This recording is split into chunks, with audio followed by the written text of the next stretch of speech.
What's up, y'all, and welcome to another episode of the Tricology News Talk. And this is the AEW Revolution Review Show. And with me is always is my co-host. You hear him on Thursday and Saturdays when we do our Dynamite and Rampage show. This is Leland Yo, Benford. what is up, everybody? We got a lot to cover because last night was a jam-packed show with a lot of news coming out of it, a lot of great matches. So I am excited to talk about this one. I've been buzzing since last night. Yeah, I've been saying this for the past episode of the Revolution to last night put WrestleMania to shame. And let me tell you why. Because for those AEW and pro wrestling fans out there, if you wanted brawls, you got it. If you wanted to see bloodshed, you got it. If you want to see pro wrestling, you got it. I mean, let's be real. Revolution was WrestleMania. I mean, it was 5 hours, 5 hours, and that includes the buy-in pre-show. 5 hours on nonstop pro wrestling. Every match order that was on the card flow all together, and and I'm sorry for WrestleMania itself. Like you cannot top Revolution. I'm sorry, especially when you got two nights. Nah, I'm sorry. They're not gonna top it. Not even close. Yeah, I think definitely this was a heck of a show. Yeah, I don't know. I mean, the thing is, I mean, like with AEW, like I'm always gonna say, nothing is perfect. You know what I'm saying? But when they pay-per-views come on, they really just deliver what hardcore wrestling fans want, and that's just action, good storytelling, good matches, different styles of matches. I mean, and they give you a little bit of everything. You like matches that feel like a car wreck?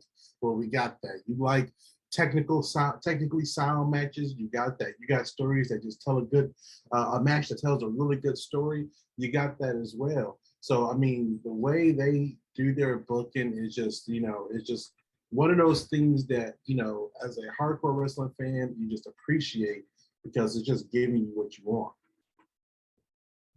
Exactly, and that's what we got last night. And then I think Revolution was as good as from All Out in Chicago. Like the Orlando crowd, the energy in that arena was the same energy from All Out in Chicago last year in September. Most definitely, Revolution is was one of those standout. I mean, it was our first pay-per-view of the year, and now we know we got Double or Nothing coming in May, so we won't even have to wait that long for the next one. But yeah, Revolution man delivered. I mean, it built up the hype over these last couple of months, and everything got its payoff. Everything that we thought was going to happen, and some stuff that we didn't see coming, happened as well. Yeah, most definitely. So let's not waste time. Let's get into the buy-in show first. Um, we had Chris Stanlander versus Layla Hirsch.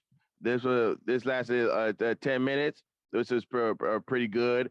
It ended with Hirsch roll up to the floor and pick up an extra turnbuckle from behind the ring, striking Stanlander with it.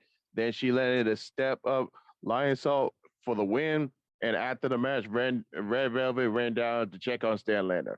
So I mentioned before, Layla Hirsch is like a mini Shayna Baszler, and with this win tonight, he definitely rises up to the rankings for either a TBS Championship contender or maybe a AEW Women's Championship contender. But we'll get to more of her in a second. And let's see what's next for Chris Stanlander. What's next? Definitely, I like to see this rivalry grow a little bit more, and I think having Chris Stanlander with her is going to work out really well. Yeah. And then after the match, we got a Don Callis promo. I hate this motherfucker with a passion.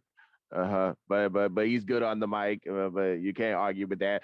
But Tony Schiavone was in the ring saying AEW had a special guest tonight. Kenny Omega's music played. Everybody thought Kenny Omega was going to return when they heard that music, but it was Don Callis who walked out. He said the crowd didn't get any, or is does not get any Omega tonight. Instead, they will listen to him. He said the fans should be thankful for Omega's world title reign, but instead they just begged him for more. Callis insulted tonight's card, but he said it will be a great night anyway because the Young Bucks are going to walk out as tag team champions. Since Omega's not here, Callis is confident that Adam Cole will be the AEW's next world champion, and he'll be a fantastic transitional champion until Omega returns. So this definitely set up a feud for the undisputed era. I know we can't say undisputed era no more because they're not in WWE, but we just have to say that for now until they get a new name. So Adam Cole, Kyle O'Reilly, and Bobby Fish against the elite Kenny Omega and the Young Bucks, and I feel like that's gonna happen somewhere down the line when Kenny Omega returns. Facts. Definitely. Like I said, I think definitely nothing's gonna happen with the AEW championship until Omega returns. Yeah. So before the Hook versus QT Marshall match started, QT already said he will show Hook what a cold hearted was really all about. Then Taz joined into commentary. So and then we had Hook versus QT Marshall. I think this is Hook's longest match to date right now because all his previous matches have been short. But in the last moments of the match, Hook landed a overhead throw. Then QT walked straight into a red run for the submission, and Hook pick up a win in his first pay per view, even though it was on in the buy-in show. Yeah, that, but Hook is always the start, no matter when he comes out. He can come in first, last, middle, whatever. He doesn't get a pop, and everyone's gonna watch his match. This match kind of went exactly how I thought this match was gonna go. Big win for Hook, his first pay-per-view. Man, you can imagine like in a year or so when Hook is gonna be in the main event. Yeah, but we got to get him on Dynamite because I know he's a star on Rampage, but this is only a matter of time that he debut on Dynamite. Yeah, that is true. I know he's like king of Rampage right now, but getting him over to Dynamite is going to be the next big thing for him. And then lastly, for the buy-in, I felt like this match should have been on this was so good it should have been on the main card. Yeah, this is a great match. Yeah, we had the House of Black, Malachi Black, Brody King, and Buddy Matthews. This is Buddy Matthews' debut match against the Death Triangle, Pac and Petis Okur, and Eric Redbeard, who's also his AEW ring debut as well. So this was excellent, fast-paced from top to bottom. And the last moments of the match, Black hit Pac with a spinning heel kick. Redbeard tagged in and faced off with both Black and Matthews. He dispatched the former and caught a dive from the ladder, but ran into a spinning heel kick. Redbeard struggled to his feet, but Black sprayed the mist into his eyes, and King hit the Fire Thunder drive for the win. And when the trio, I say this, when the trio championships debut, I feel like the House of Black should be the first champions. You think so? I mean, there's a lot of I think there's more OG trio groups that's been around. I mean, you got Best Friends with Orange Cassidy. You got the Elite, of course. Yeah, then Death Triangle.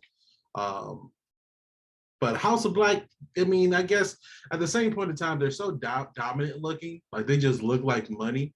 Putting some belts on all three of them will just be a good look for the company. Yeah, because I feel like I feel like House of Black should be the first the trios champions. Yeah, I can hear that. All right, and that was the buy-in pre-show. Now into the main show. Uh, it started off with Eddie Kingston versus Chris Jericho. Um, I was kind of surprised that this started the show because I thought it was going to be the tag team title match, but it was a good match to start the show off. But in the last moment of the match, Jericho countered into a Northern Lights bomb into a code breaker for a good near fall of his own, hit a German and another code breaker. Kingston fired up and hit two more UNRs before locking in the stretched palm for the submission victory. After the match, Kingston offered his hand to Jericho for the promised handshake. Jericho teased it, but pulled his hand back and walked off for the ramp. So, as the good old JR would say, something tells me this not over by a long shot. Definitely not. Definitely going to be more coming with this one. 100%. So that was a good match. The start our revolution, and then after Also, that, real yeah, quick, just before I get off that one, how good was this match though? I mean, like the way it started off really quick with that drop on the neck, from Eddie. So I mean, this match was really good. It was a good story that was told by these two guys. The constant poke to the eye from Jericho to Kingston.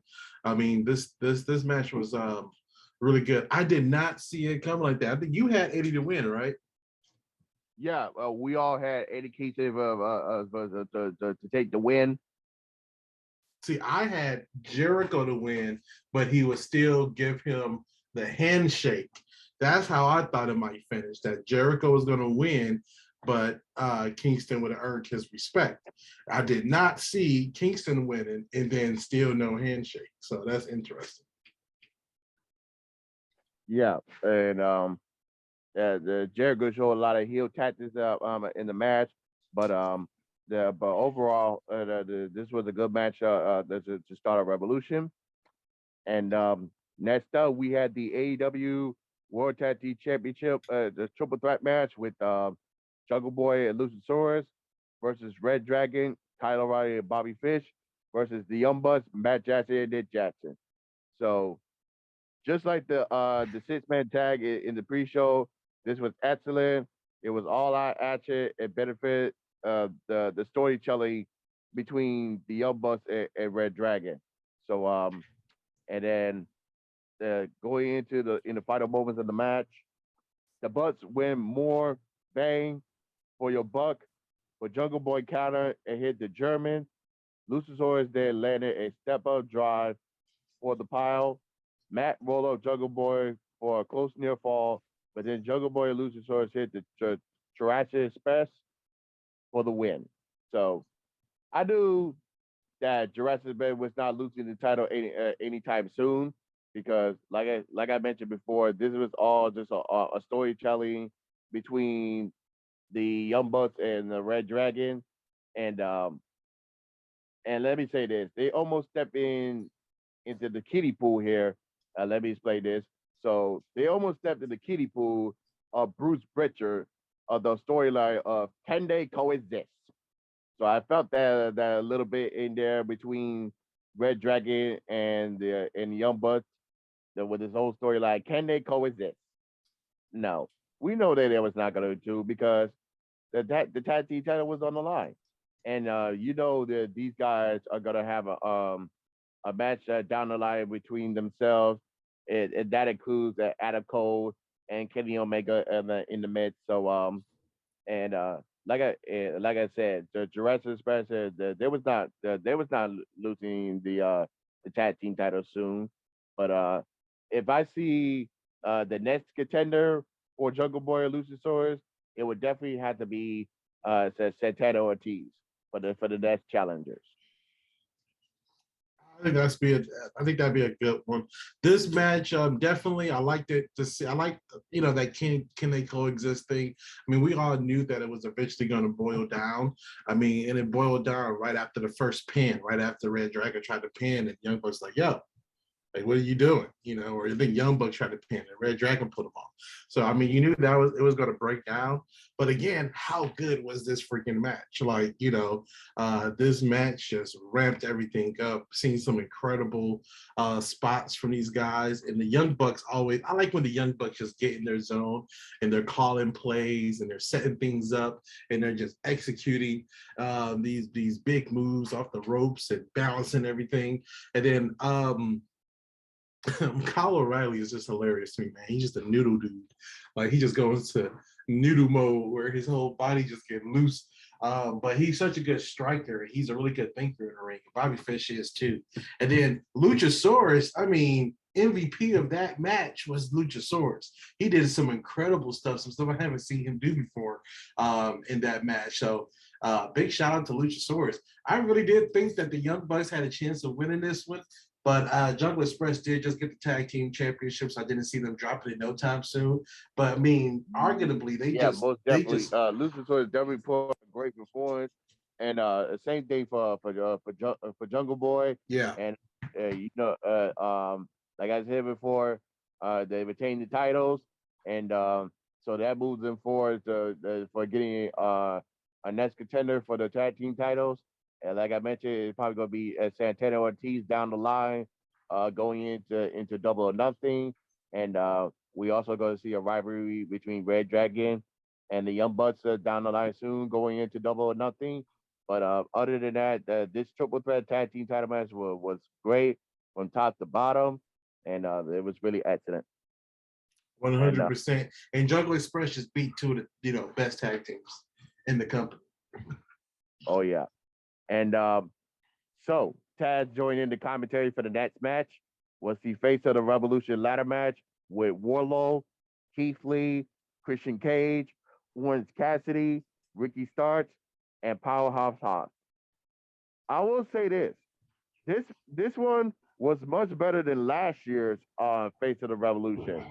Not all the spots land perfectly, but it was laid out well and perfectly so brutal. And they had some funny moments in the match, but but in the end of the match, Cage climbed up the ladder, but Warlow cut him off with a power bomb.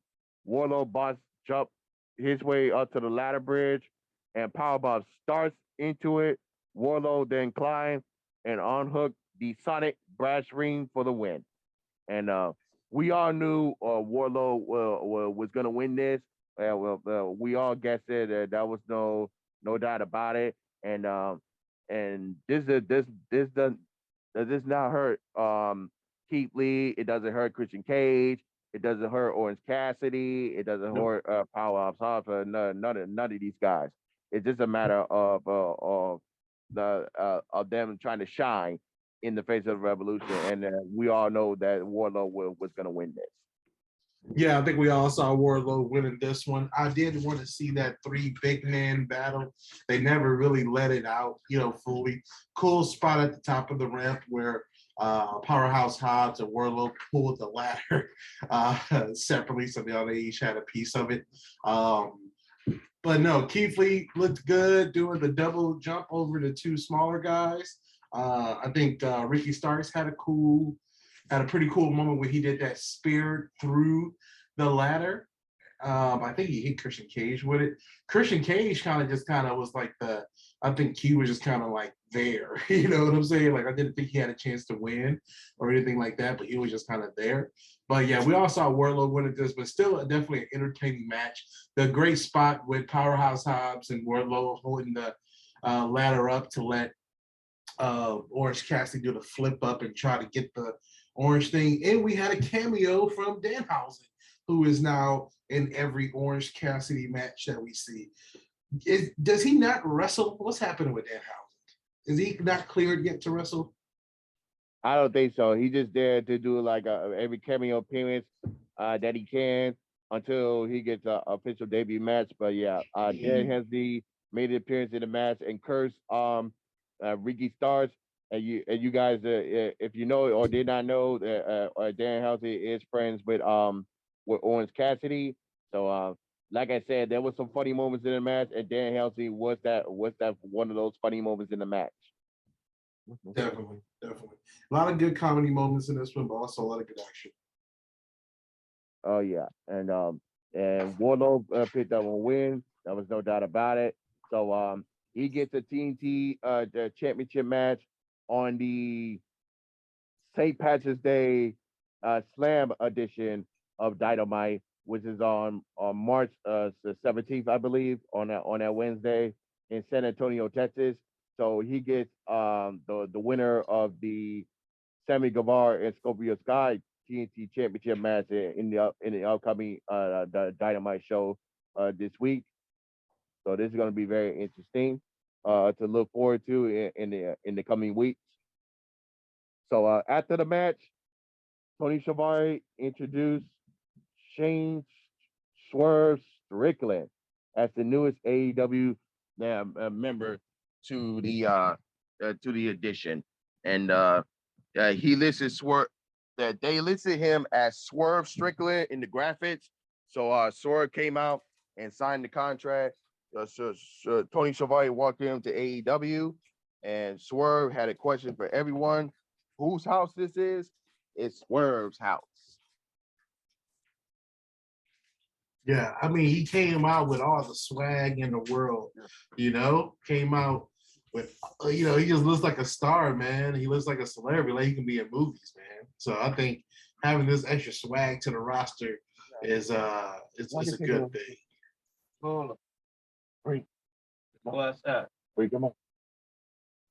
Yeah, I'm very excited to see what Strange Strickland going to do, and yeah, I think yeah, I think yeah. So this is gonna be a very interesting. No, when he makes his debut, on a Dynamite, or maybe in the if they wait probably at Double or Nothing, maybe in a casino match. But no, I think the casino match is more for another surprise debut. So probably on a Dynamite in the coming weeks. No, whenever he pops up, I'm ready for it to pop up. I want to see what he got. Too bad I don't think Leo Rush is not a part of the company anymore. But it'd be great to have those two guys in a match. Yeah. So Jay Cargill, excuse me, Jay Berg had a live guitarist play for a theme. She even had the Kingfish.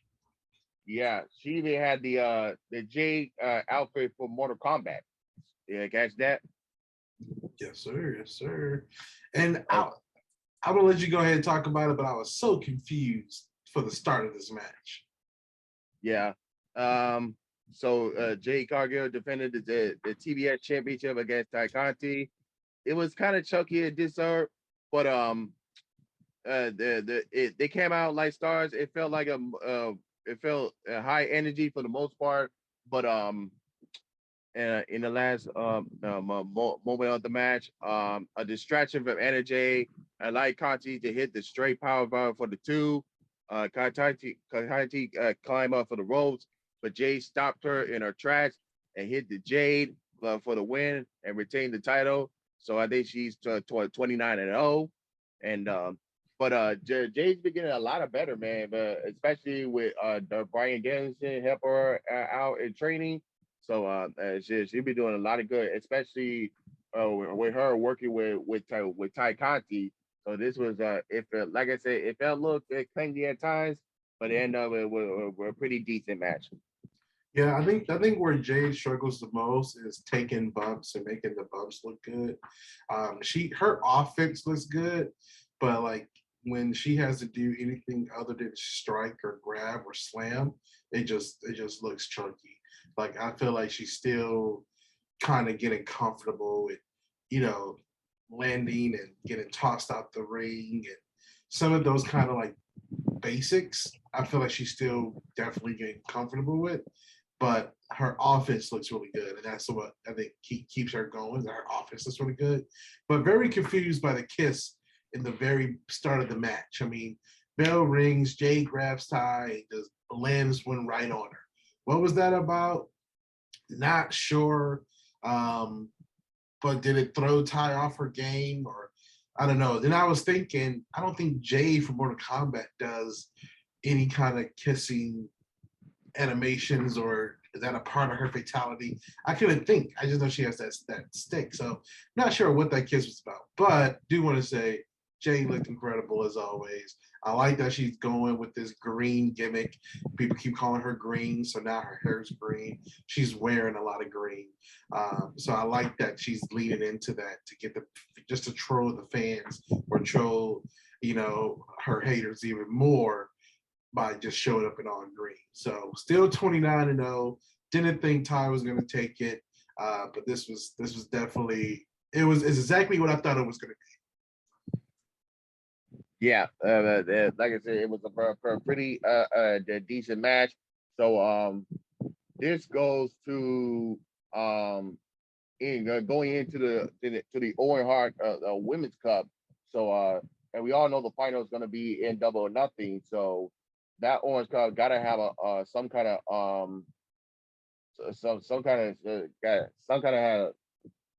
spot on a line, maybe a next contender for the AEW Women's Title or the TBS Championship. Like whoever wins the Orange Cup. be. Yeah, for sure. I can't wait for that Owen Cup to start. And so the dark color match, CM Punk with MJF. So before the match, MJF come out to the cut of personality before changing to his own theme. Punk retaliated by coming out to his own AFI theme and its ROH attire. Yeah, that thing. My first time hearing that thing, it was fire. I wanted to go look it up so I could hear it again. That song was fire. It was good to see a lot of fans know about it, and it just kind of set the tone that this was a throwback Punk with a throwback mindset. And man, like this. Go ahead. I'll let you get into the match, but this really felt like a classic CM Punk match. Oh yes, it did. It was long, patient match with flawless storytelling and execution. But going into the in the final moments of the match, Warlow struck out of having to win his match. He already had his suit on already. MJF demanded the the dynamite diamond ring, but Warlow can't find it. He was like searching all through his pants and pockets and stuff, like he was looking for his keys. And Punk used the distraction to hit MJF with the GTS, with MJF taking an awesome bump on the tax. Warlow suddenly found the ring in his right back pocket and passed it. Well, he didn't pass the Punk. He got it just laying there in the ring, and then Punk grabbed the ring. MJF spit in Punk's face just for his dignity, but Punk hit him with the ring, and then for the win. So we Such a mentioned good match. Punk bled, got on the blood. Uh, really just good pacing, really good storytelling. And at the end of it, it told a story. When you look at that canvas and you look at the two guys, you look even at the referee who had blood on him. I mean, this just really just told such a good story. And I think it was a really good fitting, a really good match to end this past, couple of months of storytelling these guys been doing. So yeah, this match just kind of lived up to everything that I thought it was going to be, in more, because I wasn't expecting this vintage Punk to come out there. We did get a chance to see Wardlow. Now, what was interesting about this Wardlow thing is that we're not done yet, because now we need to hear MJF's response, because we didn't see MJF react to this, yet. And it wasn't like Wardlow deliberately did anything to like get in the ring and slam MJF. Like Wardlow hasn't put his hands on MJF yet. So this is still open. This is still not done yet. And how will MJF address Wardlow this Wednesday at Dynamite? You know, we gotta see that. It's still not done yet. Yeah, because we don't know what's next for CM Punk, but we do know what's next for MJF. It's probably gonna go into a storyline feud with Wardlow, and this goes back to the Dynamite Go Home show for Revolution when MJF and Wardlow had that tense stare down backstage, and MJF saying, "Oh, if you win the Face of Revolution ladder match, you can keep the TNT Championship, but we all know you can't win." And then Warlock retaliate back, "Oh, you can't win your matches by yourself." And then MJF slap Warlock in the face. So you already know this is telling towards the breakup between MJF and Warlow. So with this turn tonight, I feel like MJF is gonna retaliate when Warlow has this TNT Championship match on St. Patrick's Day Slam, kind of MJF costing Warlow the championship because MJ like, "Oh, you're not gonna win the championship before me. You're not gonna be better than me." So I feel like this is gonna lead into MJF versus Warlow at Double or Nothing. So that's the way I see it. Ooh, that's gonna be good. And then for CM Punk, I think this probably can lead him to a AEW World Title match if he gets that shot down the road. Yeah, I mean, you see him signaling for it at the end of the match. He went in and did the whole belt around my waist, expression. So I definitely think that might be in line for him next. But do you think we're done with MJF and CM Punk? I mean, it's like 1-1. I feel like I need that last blow-off match, but I'm not sure if I want to see them do another 3-month, 2 months worth of building up to it. So should we just leave it at that 1-1 type thing, or do I you think? think they're gonna probably leave it out there because I think we're gonna get another match down the road. Probably maybe when if this is just a possibility. If CM Punk wins the world title and then MJF finally gets that revenge win and then win the championship, this is just a possibility for that match. But I think right now, I think they're just gonna let it breathe until they meet again down the road. Gotcha. Okay. Well, yeah, I was thinking like, oh man, we might have one more, but yeah, I think this is the best way to kind of let this one kind of fizzle out and let's get some new people going. So what is Max a, gonna do without MJF? Jeez, he been leaning on MJF this whole time. I mean, he been leaning on Wardlow this whole time. So what will Max do without Wardlow? That's gonna be, Maxwell Jacob Freeman by himself. I don't think is enough of a threat. So will he bring in another big guy to be his bodyguard, someone bigger than Wardlow, to be his new bodyguard? Because MJF talked too much stuff not to have someone protect him. Well, he still got Sean Spears. He still got FTR at the Pinnacle. So yeah, true. But there ain't no Wardlow. Yeah, most definitely.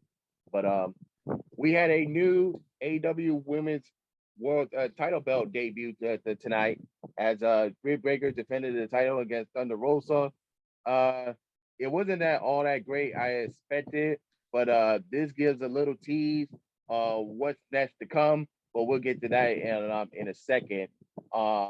In the last moment of the match, Rosa dispatches Rebel as they traded more Kratos. Hater passed Baker the belt, and then Baker hit the curb stop on it for a good near fall. Baker went for the law jock, but Rosa turned into a law jock of her own. Rosa then turned it into a straight jacket sleeper, but then Rebel distracted the official as Baker tapped out. Rosa then speared Rebel on the floor with a cool spot before taking down Hater with a lariat. As Rosa re-enters the ring, Baker hit the curb stop for the win and then retains the title. So they Yeah, already know. Yeah, go ahead. I was gonna say this was one of the things where I was like, oh, this was kind of a misstep in the booking. I feel like we really needed a kind of a promo segment here or something before this match. I mean, that MJF match and CM Punk match was such a long, grueling match that they kind of made the mistake of making this championship match the bathroom break match. And that was really a kind of the first mistake I've seen in this Revolution pay-per-view, where I'm like, man, we really needed a promo segment here or something to kind of cleanse our palate, let us get up, let us stretch, let us go walk around. And I don't want to do that on a championship match. You know what I mean? So I feel like even at me at home, I had to get up and go use the restroom after that MJF match, after the CM Punk match. And I hated that I, felt like, this became the bathroom break match. But that being said, I think this match did have too much interference. It was the same kind of gimmick, it was Thunder Rosa get a near fall where she got a pin and she got a submission, but the only thing was Rebel. It was just Rebel getting the thing. Like, why didn't the ref just throw Rebel out after the first one or the second one or whatever the heck? But I feel like it was kind of just the same gimmick just being done, like the same kind of thing was just being done over and over. And it kind of just made this match feel a little drier than it needed to. But you see, they're going to be in San Antonio, Texas, coming up, and Thunder Rosa has a second opportunity to get the belt there, and that might be the real true match that we're looking forward to between these two.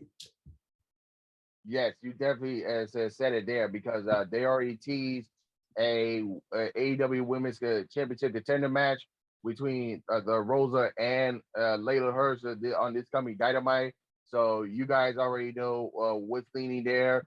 And I was like, oh, okay. I see what they're going for here. Mhm. So yeah, so Rosa might will end up with winning the match, and then this sets up their 1 year anniversary from the St. Patrick's Day unsanctioned match that they had last year. So this kind of makes sense because for that St. Patrick's Day Dynamite show, it will be in San Antonio, Texas, which is Thunder Rosa's hometown.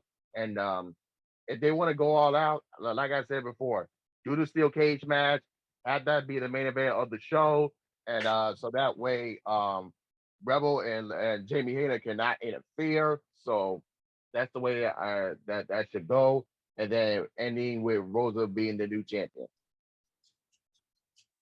100%. I think that's what's going to happen. I think we may see the title change hands in Texas. Yeah, most definitely. And next up, John Moxley versus Bryan Danielson. This was a physical, technical war.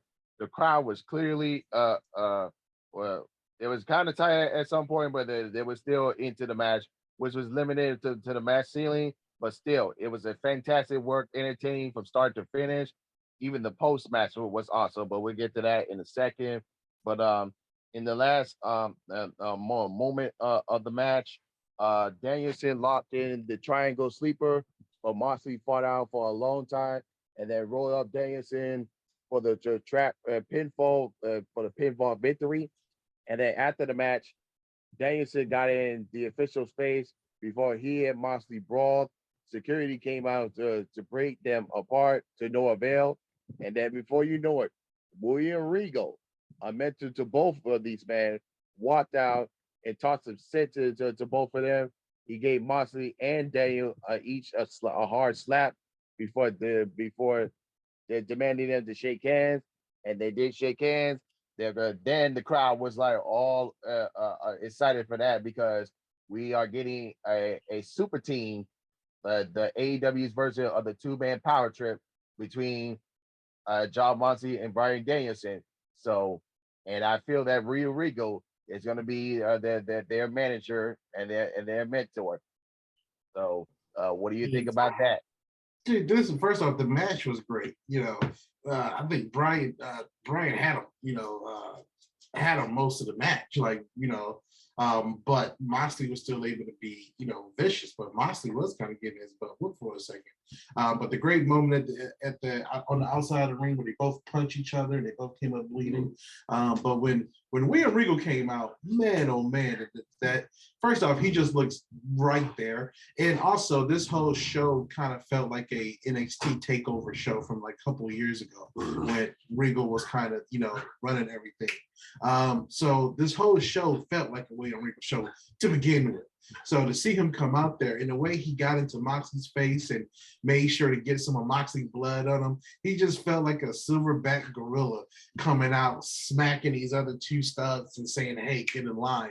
Now, this thing got a lot more interesting if William Regal is going to be kind of the manager of this tag team, and if they're trying to bring on some of the more younger talent like Lee Moriarty and Daniel Garcia, and having William Regal there, that's going to be just wild. But I will hope to see William Regal be more than just a manager position, since he has such more experience running a wrestling organization. So hopefully maybe see him in Ring of Honor as kind of a general manager or something like that. But William Regal being a part of AEW now with the knowledge he has, I mean, William Regal was at the head of the table when, NXT had some of their best years. So it's only going to be great, even better for AEW to have him a part of everything. Yeah, most definitely. If AEW even has like a general manager at this point, I think William Regal will be the best option. So I think it is great to have either William Regal be a GM or either have control over a Ring of Honor. So I definitely see that happening, and it's still at the same time be the manager for John Moxley and Bryan Danielson, being that they are a super team right now. So this is going to be a very interesting how this is going to move forward. And they shook hands like the mega powers, like they shook hands. So I mean, Moxley and Bryan Danielson on the same team, that is a very destructive force. That is, and then with William Regal, as their manager, I mean, dude, you're not gonna find a more snug tag team than that tag team right there. Yeah, most definitely. And so we got our upcoming Dynamite lineup. So we had the TNT Championship match between Sammy Guevara and Scorpio Sky. They highlighted as title versus streak. So Scorpio Sky hasn't been defeated in a year. So I think that streak gonna come to an end. And we had the AEW Women's World Championship #1 contender match, Thunder Rosa versus Layla Hirsch. And then the AEW Dynamite St. Patrick's Day Slam, which is March 16th. So that I got that date correct. So so we had the TNT Championship match with either Guevara or Sky versus the new #1 contender Wardlow, and then the AEW Women's World Championship match with Dr. Baker DMD versus Rose or Hirsch. We all know it's going to be Thunder Rosa. That's no point in telling you that. But after that lineup, we had the Texas Tornado Trios match with Sammy Guevara, Darby Allin, and Sting versus the AHFO, Andrade El Idolo, Matt Hardy, and Isaiah Cassidy. This was the all-out brawl out of the place. A lot of great spots in the match, including Sammy Guevara throwing Isaiah Cassidy with that Spanish fly off the stage onto a table. There was even when the Sting hit the Stinger splash onto Matt Hardy into tables. Like this was like all over the place, and I love every the second of it. So this match ending with Darby Allin hit the Scorpion Death Drop on Matt Hardy through chairs, followed by the coffin drop for the win. Yep, at the beginning of the show, I said this show had everything for everyone. And I said, if you like matches that are pretty much car wrecks, then they also have something for you. And this is a car wreck of match. And I don't mean car wreck in any kind of bad terms, but just the pacing and style where it's just like chaotic. It's that WCW kind of match where the camera is flipping from this side to the fight to that side of the fight. You don't know what's really going on, but it's all happening all at once, and you just are stuck watching because it's a car wreck thing. People like to stare at car wrecks. So this is just one of those matches, just good old fun. But seeing Sting being 61, jumping off that balcony onto 3 different tables, I mean, come on, man. Give it up for the guy. I mean, he didn't have to do that spot. Some of the younger guys could have did that spot. And then also the Spanish Fly from Sammy Guevara onto Isaiah Cassidy, hitting it on the table. I mean, that was just a crazy one as well. But pretty much at the end of the day, this was a really bad look for the AHFO, since they had everyone out there and they still couldn't just beat the 3 guys of Sting, Darby Allin, and Sammy Guevara.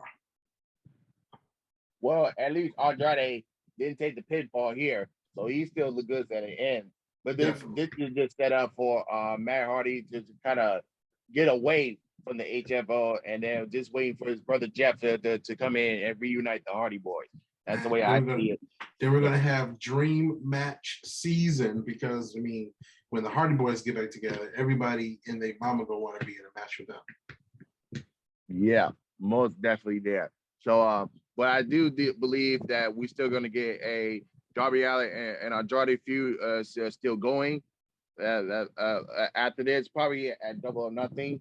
Just because Andrade still want Darby Allin to work for him, so I see this. I can see this feud still going on. Also, real quick about the Hardy Boys, there's a possibility that they can come out to their Hardy Boy music, because that Hardy Boy music that WWE uses was actually like a royalty-free song. I've heard that song has been used in movies, TV shows, commercials, and a lot of different places. So that original song wasn't like a WWE original. It was like this royalty-free kind of song. So we could have the song they use when they come out. I think we're gonna get a broken Matt Hardy and brother Neo Jeff Hardy. That's really true. They may do that, but it would be cool to hear that song. A lot of people are gonna be shocked and surprised, but that song has been used in so many different shows and movies after and before the Hardy Boys did the WWE run. Yeah, and we also can see Jeff's for other personality Willow as well. Yep. And the main event, AEW World Championship match, Hangman Adam Page versus Adam Cole. This was a pretty good, decent main event for top to bottom, with great drama, work, and performances from everyone that was involved.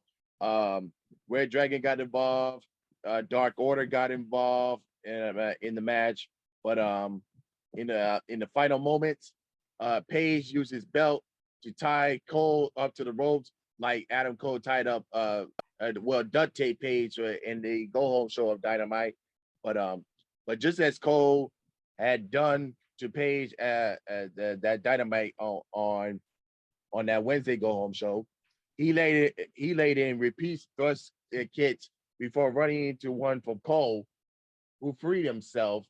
Page then hit the crushing thrust kick and lowered the boom on Cole before hitting a butt shot lariat for the win. And then after the match, Page acknowledged Cole with a handshake where Cole was kind of down and out, and then posed with the belt. Yeah, and great storytelling between these two guys in this match, because it really was kind of going back and forth. No one ever felt like they really had the upper hand, or that, so it really was just kind of a well-balanced match with a lot of good spots. But again, Adam Page, also real quick, how fun was it with the crowd? Let's go, Adam. The beginning of the match was kind of jokes with the crowd. It wasn't until the end when things started to get serious where it said, let's go, Hangman and Adam Cole. But at the beginning of the match, they said, this is Adam, with the "This is Awesome" chant. They said, "Let's go, Adam," not knowing which Adam they were talking about. So I mean, the crowd was having fun with this main event, but it wasn't until the end of the match where things had to get really serious. They didn't know who could really win, where the crowd had to make a distinct noise of "Let's go, Hangman, let's go, Cole," and that to me was the moment where I felt like, oh, these guys really got the crowd behind them because now they got to make that difference, and the crowd wanted them to hear who they were supporting. Yeah, most definitely. They don't know which Adam to choose for, but like I said, but that's the beauty of it. There was 50-50 split behind, but and I knew that Heyman Adam Page wasn't gonna lose the belt anytime soon. But don't worry, Adam Cole's gonna be champion one day. You just got to be patient, folks, because it's all about trying to build Heyman Adam Page as the champion he is. Because we all know he's probably going to be champion for at least 10 months, 10 months or so, probably till full gear maybe. But well, we'll see from there. It's just trying to build, like I said, trying to build Heyman Adam Page as the champion that he is. He previous had a good match with Bryan Danielson to start off his championship reign, and he had another good one at Adam Cole. So the possibility are endless for Heyman Adam Page, and then for Adam Cole. We all know, like I said, we mentioned it before at the top of this episode that he's going to be involved with the Red Dragon and Young Bucks storyline that includes a Kenny Omega as well. So we probably gonna get that match down the road, possibly a Double or Nothing, or sometime down the road where Kenny Omega returns. Yep. I think, like I said, I don't think anything's going to happen with that belt until Kenny Omega returns. But Revolution was definitely lived up to all the hype as AEW do with their pay-per-views. I'm happy we don't have to wait too much longer for our next pay-per-view, which is going to be in May with Double or Nothing in Las Vegas. So they're going to be taking over Las Vegas. But man, we got Swerves coming in, William Regal coming in. Those are the two debuts of the night, and they both the William Regal one was just wow. Never saw that coming. Also, just want to mention Wardlow is getting the Goldberg chant. I noticed the crowd last night was doing Wardlow, Wardlow. So he may be the new Goldberg in AEW. He's coming out with that Powerbomb Symphony. I think what we need to look forward to for these next couple of weeks is Wardlow's division with MJF. How is that going to play off? Who will be next in line for the AEW World Heavyweight Championship? Who will try to take the TBS Championship from Jade? And then also, I really want to know what they be doing more with the House of Black and Death Triangle, and how much longer do Ray Phoenix have before he can come back and be a part of that rivalry as well. Yeah, but we'll just have to wait and see how this goes, and then how this everything's gonna build up towards Double or Nothing in May. But we got the upcoming Dynamite special show with the St. Patrick's Day Slam. We probably gonna get more special shows down the line in April, hopefully, and then to kind of hype up and try to build up into the next pay-per-view Double or Nothing. But hey Trico, what we normally don't rate shows, but what do you think if we start rating pay-per-views like 1 out of 10? 1 out of 10. Yeah. This is like a 10.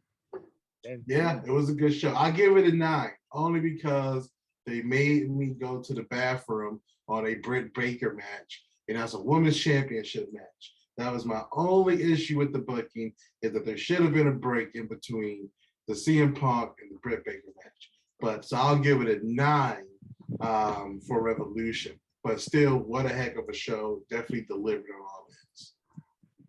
Yeah, because they kind of teased us there how this was going to move forward, and with the whole as a St. Patrick's Day Slam event on the upcoming Dynamite, and with the rematch. So it kind of made sense, but even though the match wasn't that great, but it kind of makes sense how they was moving forward with that. But it all kind of made sense.